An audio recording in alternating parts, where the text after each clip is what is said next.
प्यारे साथियों, आप सभी का स्वागत करता हूं अपने एमआरएस स्टडी परिवार में। तो डियर, आज की इस वीडियो में मैं यहां पे बात करने वाला हूं। जैसा कि आपको पता है कि मैंने एक वीडियोस आप लोगों को प्रोवाइड किया था कि बीटीएससी के अंतर्गत जो लेबोरेटरी असिस्टेंट का वैकेंसी निकाला गया है 2026 में, जो कि 1091 पदों पे निकाला है और 13 अलग अलग मतलब 12 अलग अलग ब्रांचेज़ में जो है वैकेंसीज़ आपका निकाला गया है।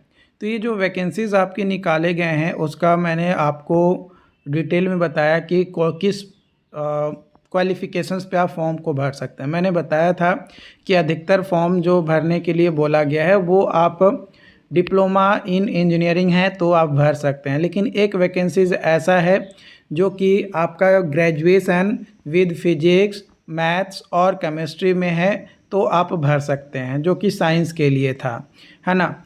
तो उसको लेकर कई सारे लोगों का अलग अलग सवाल आ रहा है। सवाल ये आ रहा है, जब मैंने बताया कि कैसे फॉर्म भरना है, पूरा स्टेप मैंने बताया, तो एक कैंडिडेट का सवाल आ रहा है कि सर हम 10th के बाद ITI किए हैं और 12th के इक्विवेलेंट के लिए BSEB से हिंदी इंग्लिश का सर्टिफिकेट मिला है, तो इसमें क्या फिल कर सकते हैं। तो भैया, इंटरमीडिएट के इक्विवेलेंट है, आपने डिप्लोमा का डिग्री नहीं लिया है ना। अगर आप डिप्लोमा इन इंजीनियरिंग किए हुए होते तब चीज़ें जो है थोड़ा सोचा भी जाता, तो भैया आप फॉर्म नहीं भर सकते। अगर आप ग्रेजुएशन किए हुए हो फिजिक्स, केमिस्ट्री या मैथ से, तो आप इसका फॉर्म भर सकते हो, कोई दिक्कत नहीं है। ओके। उसके बाद है सर EWS कब का होना चाहिए, पहले वाला एक्सपायर हो गया है, न्यू बना कर फॉर्म फिल करूं। देखो, अभी आपके पास टाइम है ना, अभी आपके पास जो है टाइम है। तो अगर आपका बन जाता है 5 मई से पहले तक, है ना, 5 मई से पहले तक आपका बन जाता है, तो आप जो है नया बनाकर भर दो, तो वो ज़्यादा बेटर रहेगा। ठीक है।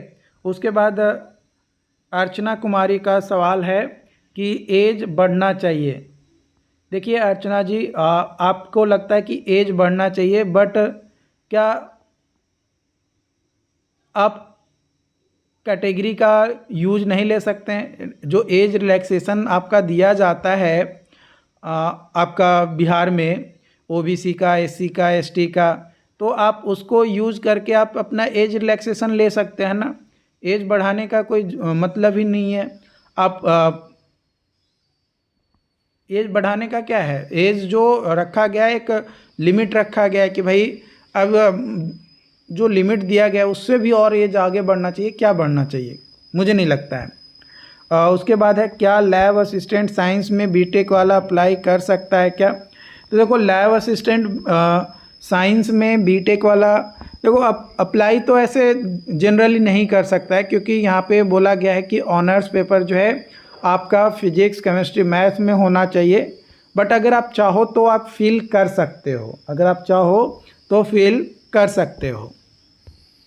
उसके बाद अगला सवाल है, यहाँ पे बोला जा रहा है कि मैंने जो है करेस्पॉन्डिंग एड्रेस में स्टेट में झारखंड, डिस्ट्रिक्ट बोकारो डाला था, लेकिन फाइनल सबमिट के पहले भी झारखंड लिखा था। जैसे सबमिट किए बिहार बोकारो में आ गया एप्लीकेशन फॉर्म, क्योंकि पिछली बार BTSC में भरे थे, सेम गलती हुआ था, बट इस बार जो है बहुत ध्यान से फॉर्म भरे, लेकिन फिर भी गलती हो गया।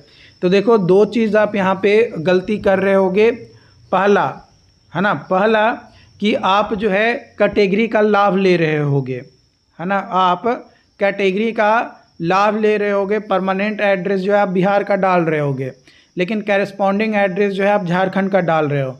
तो ऐसा तो होना नहीं चाहिए, पहली बात, ऐसा होना नहीं चाहिए। आपका पिन नंबर आप बिहार का डाल दे रहे होगे, क्योंकि कई बार क्या होता है, आपका जैसे आप परमानेंट एड्रेस डाले और नीचे लिखा जाता है कि same as permanent address existing, उसी पे क्लिक कर देते हैं, टिक आउट करके नीचे कुछ कुछ डिटेल्स खाली रहता है, उसको में बस फिल कर देते हैं और सोच लेते हैं कि कंप्लीट हो गया।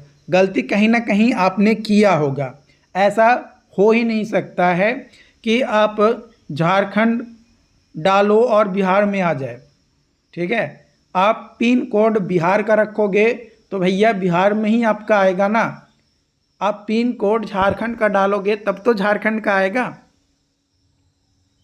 और रही बात गलती की, तो आपका परमानेंट एड्रेस अगर सही है देन ज़्यादा दिक्कत नहीं है आपका कैरेस्पॉन्डिंग एड्रेस से, है ना। कैरेस्पॉन्डिंग एड्रेस बस वो ये दिखाता है कि आप जो है वहाँ पे प्रेजेंट टाइम में आप हो, लेकिन परमानेंट एड्रेस जो है आपका कंपलसरी बिहार का होना चाहिए, तभी आप बिहार के लाभ ले सकते हो। जो भी जाति का लाभ है या कैटेगरी का बेनिफिट्स है उसका आप ले सकते हो। बाकी इसको लेकर जो भी अपडेट्स होंगे वो आप लोगों के साथ शेयर किया जाएगा।